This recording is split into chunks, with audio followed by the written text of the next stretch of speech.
Assalamualaikum warahmatullahi wabarakatuh. Selamat malam pemirsa redaksi Aceh TV kembali hadir menjumpai Anda dengan beragam informasi aktual dan merakyat dari Tanah Rencong. Untuk edisi lembaran kerja hari ini Selasa 30 Juni 2020 bersama saya Juf Rizal, inilah laporan selengkapnya.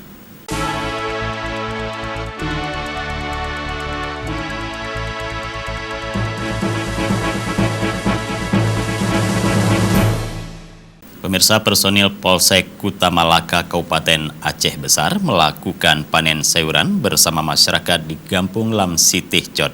Kegiatan bercocok tanam sayuran ini merupakan salah satu dukungan Polri dalam bentuk program ketahanan pangan nasional. Personil kepolisian bersama masyarakat melakukan panen sayuran kangkung di Desa Lam Sitih Cot, Kecamatan Kuta Malaka, Aceh Besar. Kapolsek Kuta Malaka, Ibda Zulmahrita yang memimpin langsung kegiatan tersebut menyampaikan penanaman hingga panen sayuran di lahan milik warga ini merupakan bentuk dukungan Polres Aceh Besar khususnya Polsek Kuta Malaka dalam program ketahanan pangan nasional yang bertujuan untuk menjaga kecukupan dan kebutuhan pangan masyarakat terutama di masa pandemi COVID-19 saat ini. Ini adalah salah satu program pemerintah dan kita dari Polri siap mendukung program pemerintah dalam ketahanan pangan menghadapi sekarang pandemi COVID-19, yaitu kemarin kita ada beberapa program yang sudah kita laksanakan dari Polsek Kuta Malaka Polres Aceh Besar, yaitu yang pertama kemarin di Desa Lepung Cut, penanaman padi bersama warga masyarakat.